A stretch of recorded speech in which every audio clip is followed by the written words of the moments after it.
Telugu మ్యాట్రిమోనీకి thanks చెప్పాలి. 26 ఏళ్ల క్రితం ఇదే తెలుగు మ్యాట్రిమోనీ ద్వారానే వేళమ్మకి పెళ్లి చేశాం. పెళ్ళంటేనే తెలుగు మ్యాట్రిమోనీనే. తెలుగు యూట్యూబర్ రావణ్ పై కూటమి ప్రభుత్వం కక్ష సాధింపు చర్యలకు దిగటంపై సుగాలి ప్రీతి తల్లి పార్వతి మండిపడ్డారు.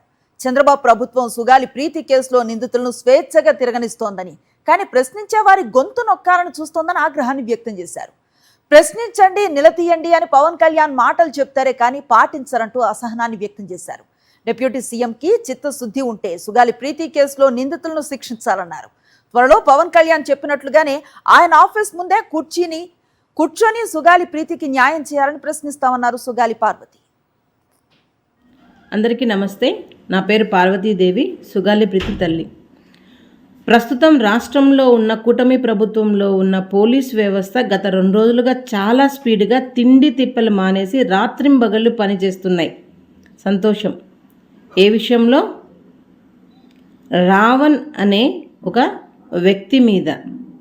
రావణ్ ఎవరు అంటే బాధితుల వైపున నిలబడి ప్రశ్నించే గొంతు. అతను ఒక రేపిస్టు కాదు, హత్య చేసిన వాడు కాదు, ఒక దొంగ అంతకంటే కాదు, ఒక టెర్రరిస్ట్ అంతకంటే కాదు. కానీ అతను మాటలు మీకు గుచ్చుకున్నాయనేసి కక్షపూరితంగా ఈ ప్రభుత్వము పోలీస్ వ్యవస్థను పరిగెత్తిస్తుంది. సంతోషం. మరి అదే పోలీస్ వ్యవస్థ ఈ కూటమి ప్రభుత్వం గెలిచి 2 సంవత్సరాలైనా నా కూతురు సుగాలి ప్రీతి కేసు విషయంలో ముద్దాయిలను రాత్రింబగళ్ళు కాదు కానీ ఒక్కరోజైనా పిలిపించి విచారించారా? ఒక చిన్న పిల్ల 14 సంవత్సరాలు స్కూల్కి వెళ్ళిన పిల్ల మీద అఘాయిత్యం చేసిన ముద్దాయిలను మాత్రం వదిలేస్తారా? ఇదేనా ఈ కూటమి ప్రభుత్వం కక్ష సాధింపు?